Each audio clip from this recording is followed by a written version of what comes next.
Megan, it's a real pleasure to welcome you to Wemcast. It's a rare opportunity to capture you at home when you're not off on expedition. So thank you for giving us the opportunity to talk to you this morning.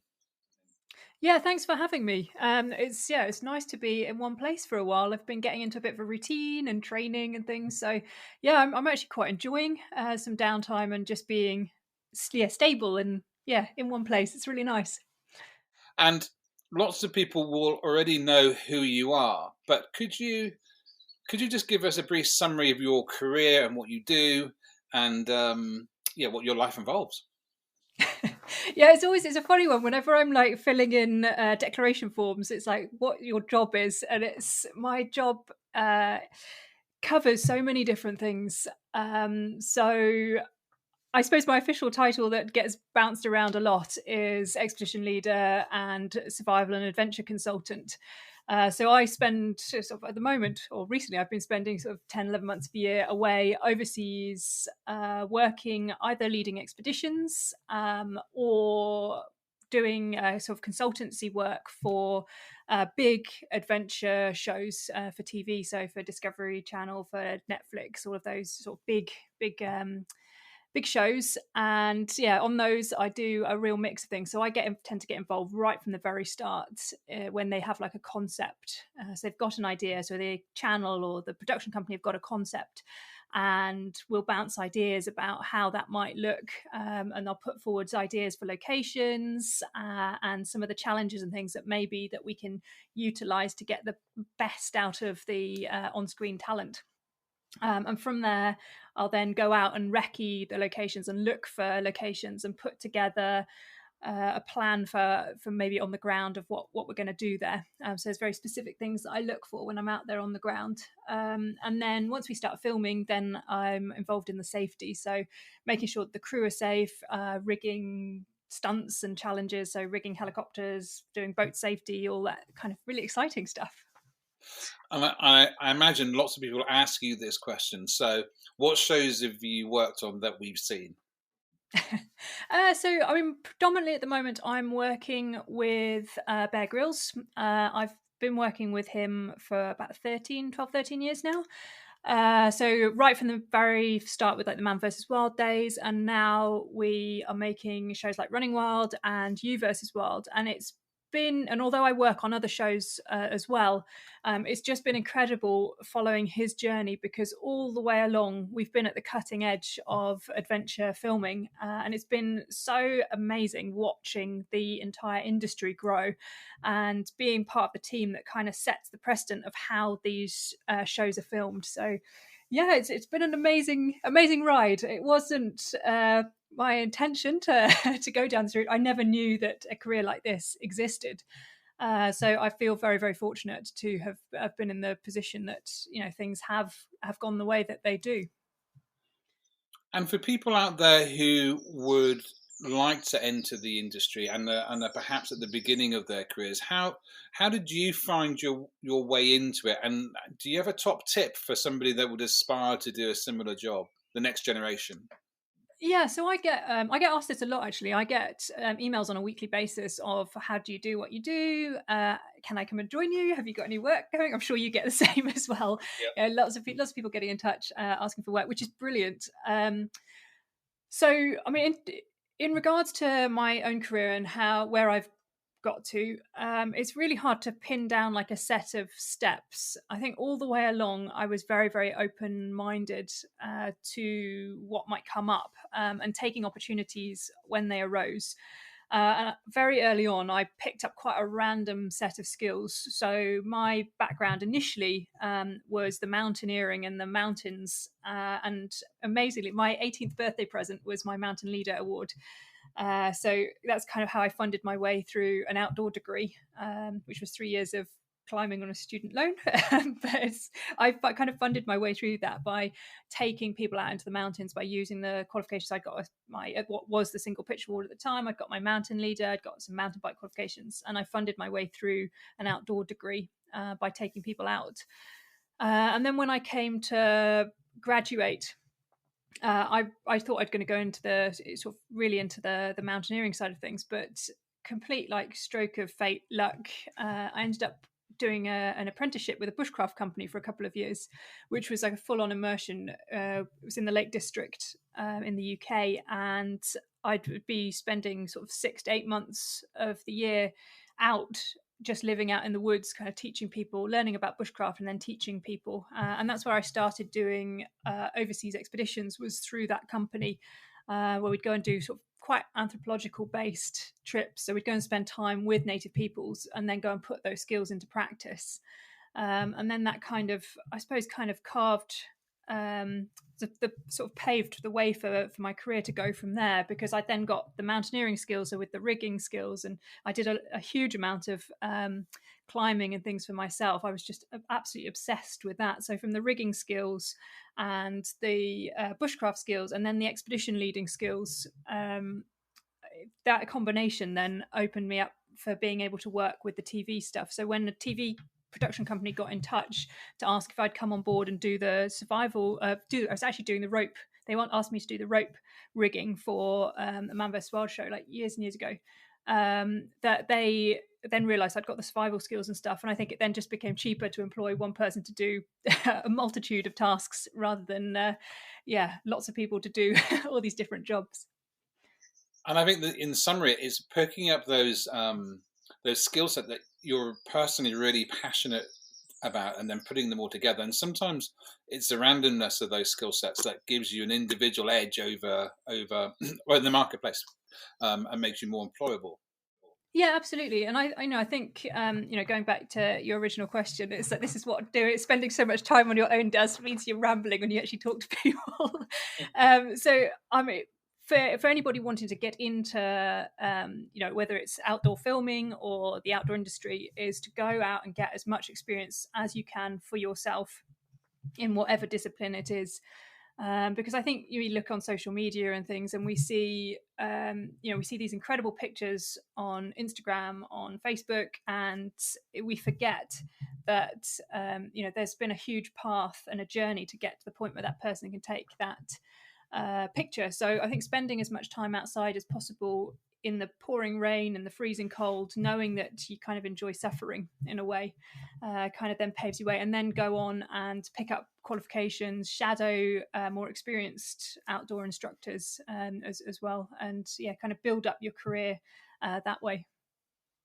And I think one of the along with those technical skills, it's also certainly with our teams, it's incredibly important that you've got to be a team player and got to be able to work in a team. So gaining experience when you're younger, doing group outdoor activities like, I guess, Duke of Edinburgh, and down here 10 Tools, climbing with friends, all that sort of stuff is equally as important.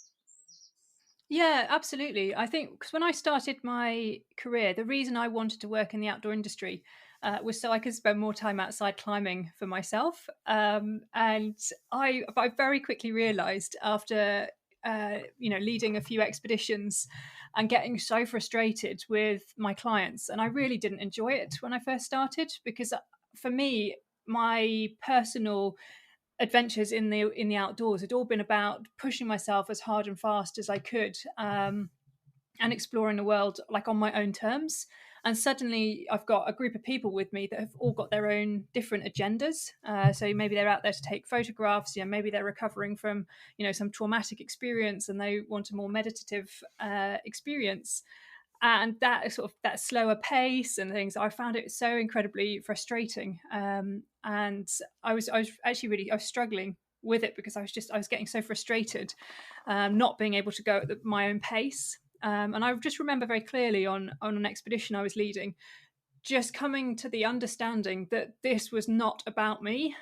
This expedition and these clients, this was not about me and my own personal agenda in this. And then it became very much about my clients, and I now have two quite distinct personas when it comes to adventure. I have my guiding persona, and then I have my own thing, and I get just as much reward out of both sides of that. I now love, there's nothing better than being on an expedition with somebody and helping them achieve the goals that they've been dreaming about for years, or months or years. and riding this roller coaster of emotion with them to achieve, whatever it is that they've set out to do. It's absolutely incredible. And, I'm still in touch with clients, still in touch with young people. I used to do a lot of work for companies like World Challenge. And I'm still in touch with the young people who aren't so young anymore, from sort of 10 years ago, who's still let me know like how much of an amazing experience that they had in that country, that's then kind of built their resilience up for what they do now, which is just incredible. I can imagine, and know that from my own guiding career. The foundation course you did, your degree in outdoor sports. Outdoor studies, yeah. Where was that, and does that course still exist? It was in the Lake District, so it was at St Martin's College in Ambleside, which I think is now the University of Cumbria, and I don't think the course has the same title, but it still runs in one form or another. But it's the University of Cumbria, and my first and third year was spent predominantly in the UK, and my second year I actually did an Erasmus exchange out to the Czech Republic, to a university in Prague, which was actually kind of a pivotal moment, I think, in my outdoor thinking, in my outdoor career, and kind of the way that I viewed the outdoors, because a huge part of the modules and things that I did out there for the year was all about like the philosophy and the psychology of outdoor, and why we go into the outdoors. And all their lessons and all their exams that we were taking part in were all oral, so it was all, you'd sit down with a lecturer and you'd just have this deep philosophical discussion, for hours on end, about why I go into the outdoors, why other people go into the outdoors, and really exploring that through kind of experiential education. And it was so fascinating. I think that's where my real fascination now for why people go into the outdoors, and the psychology of survival as well, of like why in some survival situations some people will thrive and survive, whereas other people just sit down and wait to die.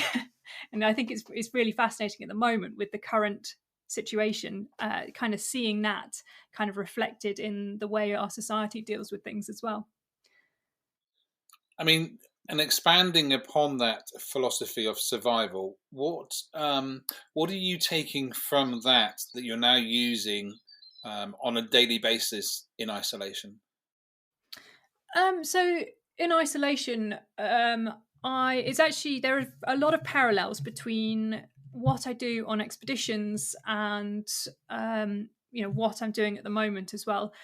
Um, and there's quite a few of the trips that I've done in the past are expeditions where like I've literally been dropped out with just a machete and usually a little medical pack, just in case, and I'm looking after other people. And when you're there, dropped into that scenario for weeks on end, and I have to hunt and forage for other people as well as myself, there's a huge responsibility. And obviously, if you're not getting the food and the nutrients and getting enough sleep and things, your body does start going downhill very quickly. So there are certain things that I do as soon as I can within that structure, to create myself kind of goalposts, if you like, for during the day. And it just kind of happened quite randomly that in this situation at the moment at home in self-isolation, those actually apply very, very well into this scenario. So the first thing that I do in any of those sort of wilderness scenarios when I'm being dropped out is that I very, very quickly have to come to terms with like the situation. So it's all about acceptance and accepting the scenario that I'm in. So things like, if as you know very well, like if you're out in the jungle, it's really wet and miserable, and everything wants to bite you and scratch you. And after a couple of days in that environment, I mean, your body literally starts rotting. It's like your feet start, the bottoms of your feet start falling off and things if you don't look after yourself. So like accepting that you're wet and you're going to be in that scenario kind of takes the pressure off. And it's not about enjoying it. It's just taking that, knowing there's nothing you can do about that scenario, and accepting the fact that then kind of frees up your mind and energy to be able to then put into things that you can control, in that environment. And that's when the next stage comes in for me very quickly, is getting into a routine. And this is particularly important for me when in those survival scenarios, because I know that for me, the time frame is that the first 3 days I feel pretty good. I'm kind of on this adrenaline high of kind of getting everything together. But after day three, between about day 3 and day 7, it's like I crash. And then after day 7, I kind of build back up again. It's like, I don't know, it's like maybe it's the body. It'd be interesting to know from, a medical perspective what's going on, but it's like the body's then kind of, freed up resources and energy. So in those first 3 days, I have to go through that acceptance and then into creating a routine for me, which creates a structure, which gives me a sense of purpose and control over my situation. So that routine might be um, when I purify water, when I find and purify water, making sure that I tick those off in the evenings before I go to sleep, is to make sure that I've got I've done as much personal admin. So maybe like doing a full body check, particularly in like jungle environments where you might get a lot of parasites on your body, or jungle rot and anything like that. It's like doing a full body scan, because it's so easy, in those situations when you're tired, you're hungry, and exhausted, to just not bother looking at those things and just kind of sit there and just not waste the energy. So it's kind of giving myself a routine kind of gives me those pivotal points, which is what I've done here as well, because in the morning I have my routine, and I kind of stick to that, and it kind of gives me a reason to get out of bed in the morning.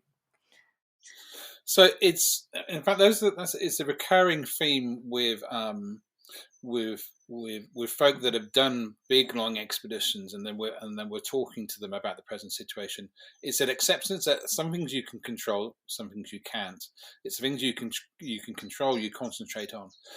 It's also about self-discipline, so setting yourself a schedule for the day.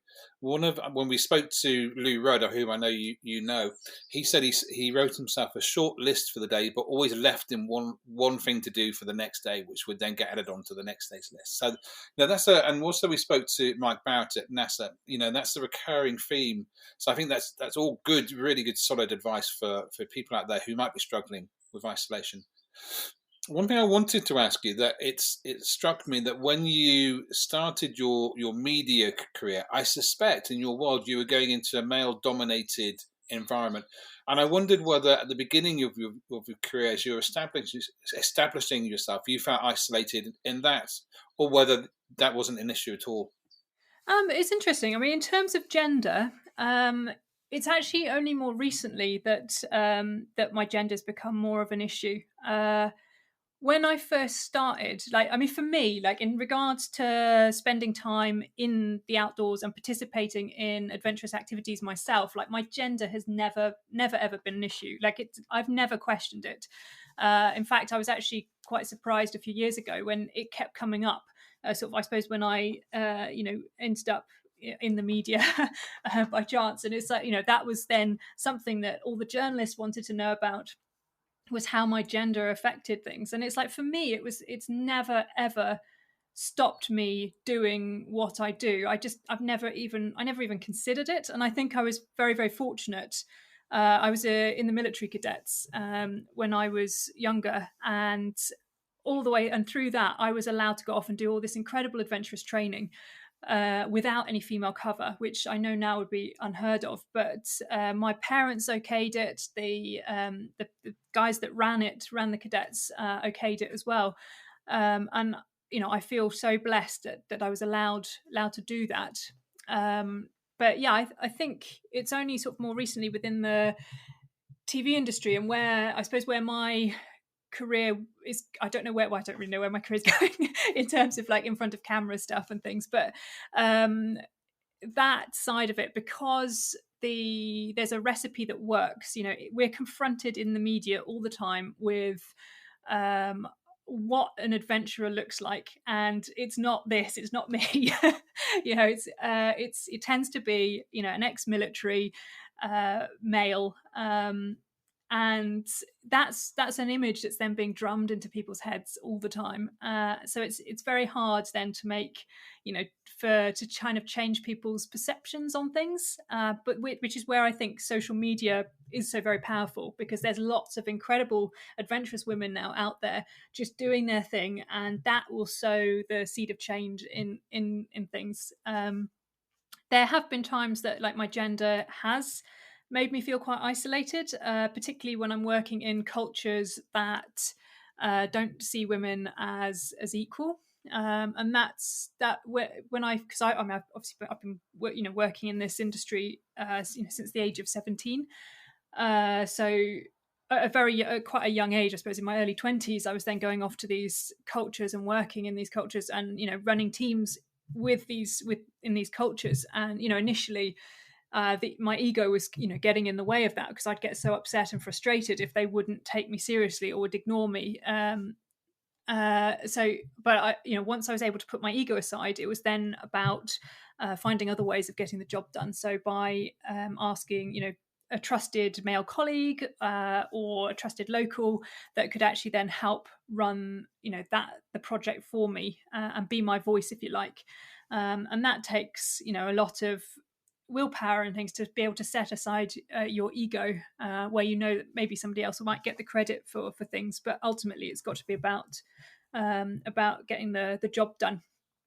I suppose that my gender has at times has put me at risk. There has been a couple of times over my career where I have been attacked, from being in those, putting myself out there in those scenarios. So I am very, very aware of that and that aspect, and of keeping myself safe. And I was watching for a while this kind of movement on social media and things, which was about encouraging women to go traveling to all these remote places. And that really concerned me, and I'm quite glad actually that seems to have gone a bit quieter now, because some of these cultures, you have to accept, we're so privileged in the Western world, but you have to understand that if you're going to travel to these places, you are entering a different culture, and you are not equal. And understanding that and having empathy for that goes a long way to having a much more enjoyable and safe experience. You mentioned that the pre-COVID, the stereotype of what an adventurer looks like. Do you think as we come out the other side of COVID and we have the opportunity to question some of the stuff that we took as basic tenets before, that we're in a situation now where we can question, what a celebrity is, what they look like, and actually reset the balance slightly so that true heroes come to the fore rather than well, perhaps people who are less sort of worthy of that title.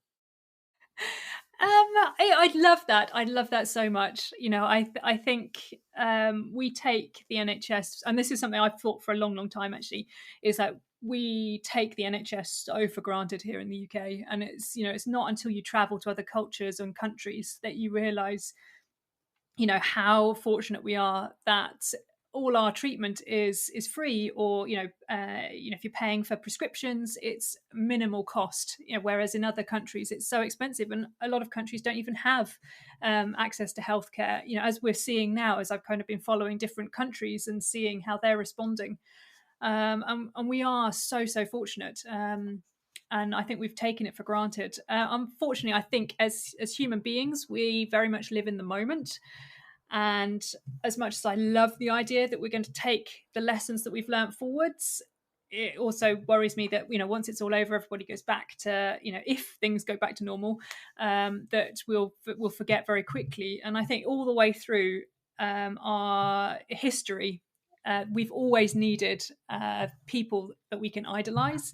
There's something in that, whether it was like deities, whether it was in the Romans, they're gladiators, and now with our footballers and things. There's obviously something in us that needs to be able to idolize that sort of celebrity. So I don't know. It'll be interesting to see. I hope it will have a more grounded respect for the people, the backbone of our society. What And you've had an opportunity. In fact, we've all had an opportunity. For those of us that aren't working on the front line or key workers, you've had an opportunity to spend some time in isolation and reflect. Are there things about the way that you'll change your outlook in life as we hopefully come out of COVID and go back to, you know, whether it's a new normal or the old normal? Um, well, I think because I've always told myself that I don't take anything for granted, but I think we do. I think it's part of human nature to take things for granted to some extent, and particularly, for me, my career has involved travel.